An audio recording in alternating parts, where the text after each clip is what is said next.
doing? I hope you had a lovely Christmas with your family and friends. Welcome to another vlog, right? So this is gonna be like a week in my life, really. It's that week between like Christmas and New Year's, that kind of awkward week where you're not really doing much. And yeah, I thought I'd vlog and show you like how my week goes, all the leftovers, all that jazz. Yeah. So today is December 27th. And I just received a package, right, in the post from, I believe, a friend of mine who's in another country. But yeah, she sent me a gift, a Christmas gift from her, which I am excited for. It's from Amazon. Oh, she sent me chocolate. There's a card in it. What does it say? What does it say?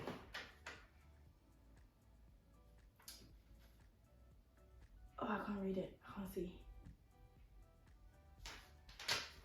Anyway, we hope you enjoy your gift. Oh yeah, cool. Thank you. Thank you, because I have finished all the chocolate I had already. Yeah, I'm actually so bad with this. Like, it's actually, I'm not even supposed to be eating chocolate. That's a funny thing. The doctor told me to stop eating chocolate because I'm getting bad acid reflux. But by the grace of God, it's healed. I'm getting better. I feel better than I did like a couple months ago. So yeah, that's a plus. So I'm gonna eat this chocolate. Thanks Marie, thanks Daniel, I love you guys. Mwah. Yeah, so today I'm just gonna be here. I'm gonna read a book as well. I have a book I need to finish reading as well. It's called Fervent by Priscilla Shirer. If you don't know who Priscilla Shirer is, go and check her out. She is a woman of God on fire for God, okay? And she preaches amazingly, powerfully. Your life will be changed. And yeah, so that's what I'm doing today. Basically, I'm basically just reading, and then anything else, and eating, of course, and then anything else in between. But yeah, hope you enjoyed this vlog. Let's get into it.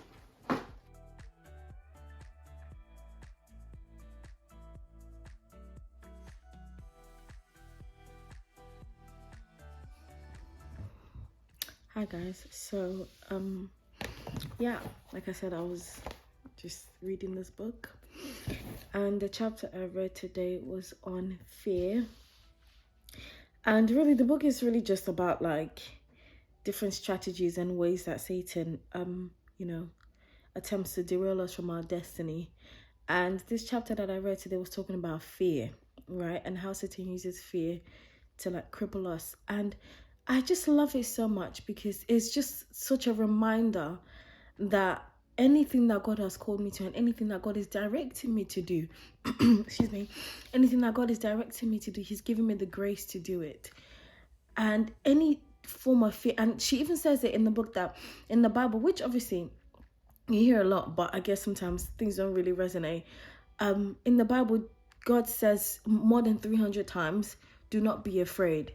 So it's like He knows even that any situation is calling you to, the immediate response to anything that God is calling you to, because anything that God calls us to is usually, a lot of the time, is out of what you would even want for yourself, and it's kind of out of the box, really. But anything that He calls you to, He knows that the immediate response would be you being afraid. When Jesus, when the Israelites were about to cross the Red Sea, and God said to Moses, "What? Do not be afraid." When the angel appeared to Joseph in a dream, He said, "Do not be afraid." When the angel appeared to Mary in a dream, also, do not be afraid. So you see that a lot of the times our natural response is fear. Whenever we have an encounter with God or we have a direction from God, our natural response is fear. But I love so much that she really highlights it, and she says that, listen, regardless of what it is that how big it is, the thing that God is calling you to might seem, do not be afraid.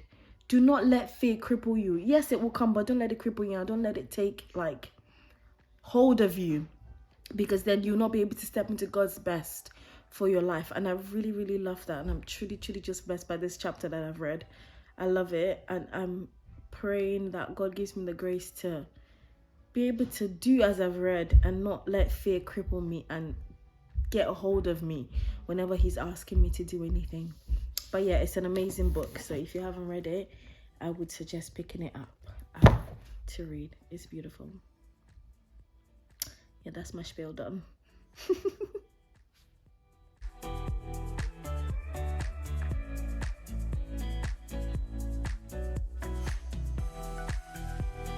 Mars. She's going out. You look nice.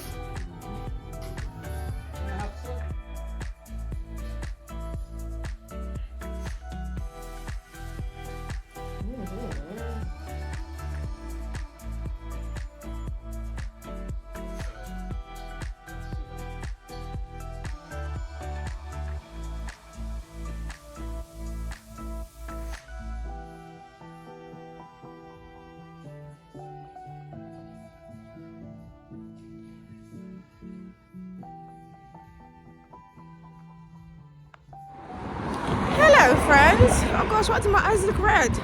I promise you I'm fine. It's just the wind.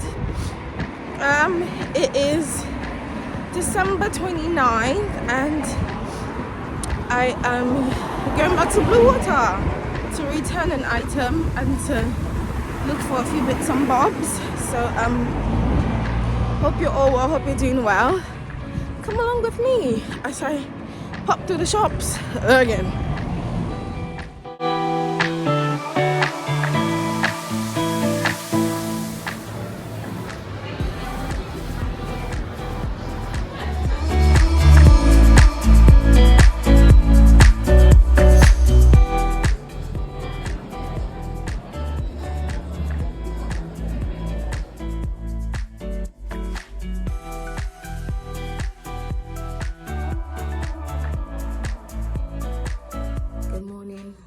It is Friday the 30th and yeah, just got out of bed. I'm gonna do some cleaning in the house. I need to stop with these accents. I don't know how I do these things. I'm gonna do some cleaning in the house and I don't really have any plans for today, to be honest, besides reading again. And yeah, that's what I've got planned unless my mother decides to drag me somewhere, which she probably will because she's not working today, but we'll see how the day goes. Friday, let's go. Okay, so I have just come to make myself breakfast. Really at this time it's brunch because it's no longer morning, but I opened the fridge, right, to get eggs and my eggs are frozen. I mean, I've just been able to pick this one up. Look at it, that's ice. This is all ice. Why is it frozen? Why is the fridge so cold? This is incredibly strange. I don't know what's happening here, but look at these ones. This is so weird. It's like mad icy. Look at all of that. That is ice. That and that. That's ice on top of the egg. Why is the fridge so cold, please? Somebody answer. What? What's happening?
Okay, so just a little something from my book here, my trusted book.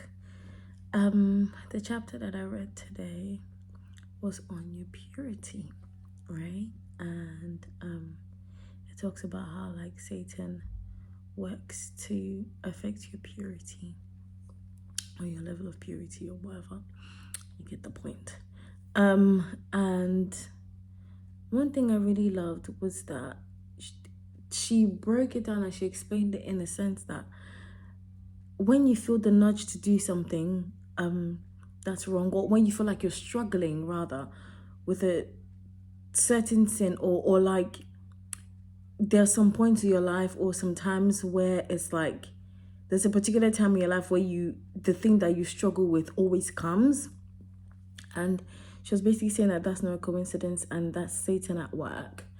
And we have to be alert, basically. And she was basically talking about how like the point of sin is to cause a separation between us and God. And that's why Satan brings temptations, basically.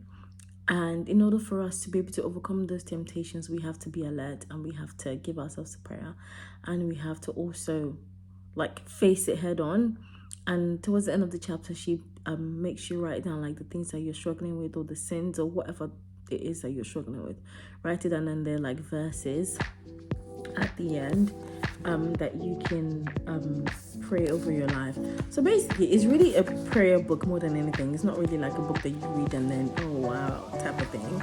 It's like as you're reading it, there are prayer points in there for you to pray.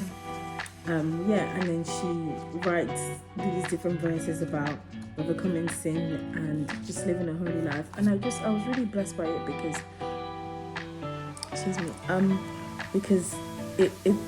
it's sort of like a wake-up call. I mean, obviously, if you go to church or you've been to church, you hear all of these things a lot of times, and sometimes it gets lost on you that, listen, the thing that Satan is bringing, this temptation that he's bringing, all of this is to cause a separation between you and God, right?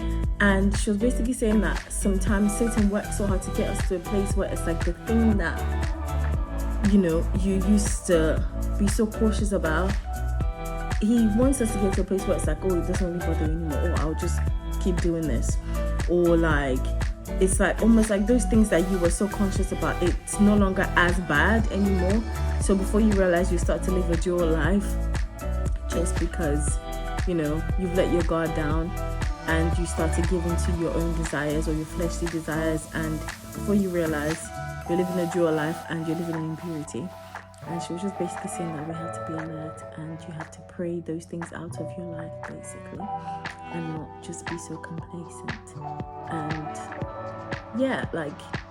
yes, of course, as much as we're in this life and we're in this human flesh, we'll always, we will not be perfect, and sin is always lurking around, but it's not making it like a habit or making it a lifestyle or accepting it, basically.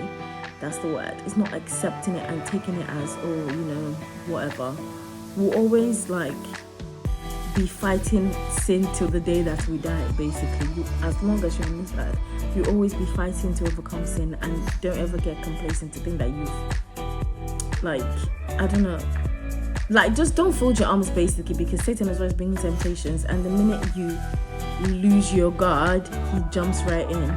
So it was just a reminder that, first of all, you have to be alert, and secondly, you can overcome sin. And in fact, you have overcome sin through Jesus Christ. You just have to remember that and pray against it, basically. I was just really blessed by it. It's a big reminder. And again, and she said, there was something she said, let me read it.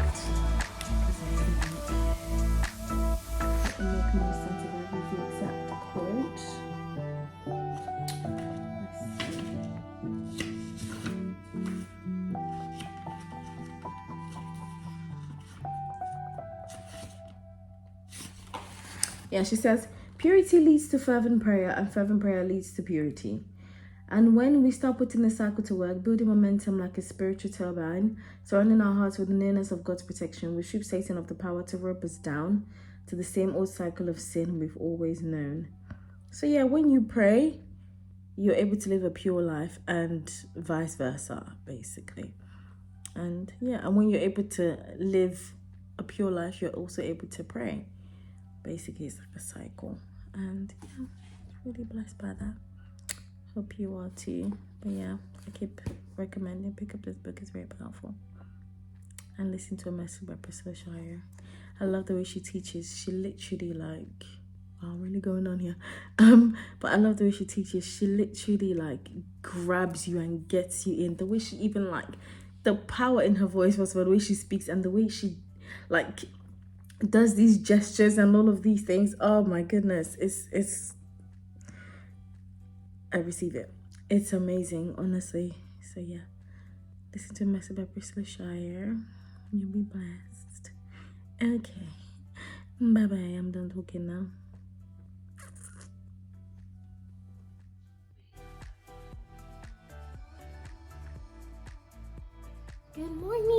Good morning, people. It is New Year's Eve. Yes, it is. I don't know. Today's Saturday. It doesn't feel like Saturday. It feels like a Friday. But good morning. It's about like 11 a.m. I believe. And I've been up for a while. I've done a lot of things. Yeah, I'm just making breakfast for my dad now. And I've done my cleaning. Yeah, basically I've done everything I need to do this morning. And it's gonna be a very fun day. I'm going out to see my friend. We're having lunch and we're just gonna like, you know, peruse the town. Yeah, we're just gonna go around and do some fun things together before we go to church in the evening, because our service starts at 9. So yeah, we're gonna do that and then we're gonna go to church. I'm gonna record the whole day for you, so it's gonna be lovely. I hope. But yeah, that's what I'm doing. I'm just gonna pack my stuff because I'm leaving on the 2nd, and because I'm spending the whole of today basically out, and then tomorrow I will be tired, so I don't know if I'll be able to do much tomorrow. So I'm just packing the bits and bobs that I have now to take back to my house, and yeah, the things I'm collecting from here, because they have a lot of things in this house that are just laying around that they're not using. My empty house would appreciate it. Thank you very much. So yeah, that's what I'm doing today. Hope you are all well. Hope you're doing good. And let's get into it. Please someone explain to me why I have a full day planned and it's raining. Why is it raining? Anyways, you're not gonna stop me. You are not going to stop me, baby.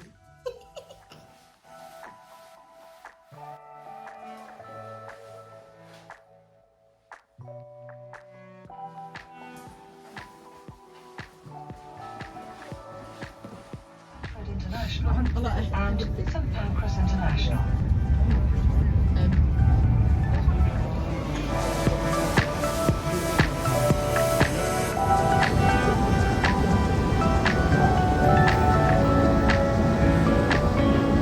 Look at how this human being, the people that lie and say that they're here when they're not here. But I'm here. Yeah. I look like a food rat. Yes. Look at your hat. I don't care, I'm cold. The people, oh my gosh. It's not hot, it's cold. And it is quite cold, and it's raining and it's wet. I want to protect my car. And we are mad hungry, so we're going to find food. Which way? This way? Yeah, not me never knowing directions. She doesn't know how to use a map, but okay. Whatever, nobody asked you. But yeah, we're going to eat and then we'll walk around for a bit and then we'll go to church.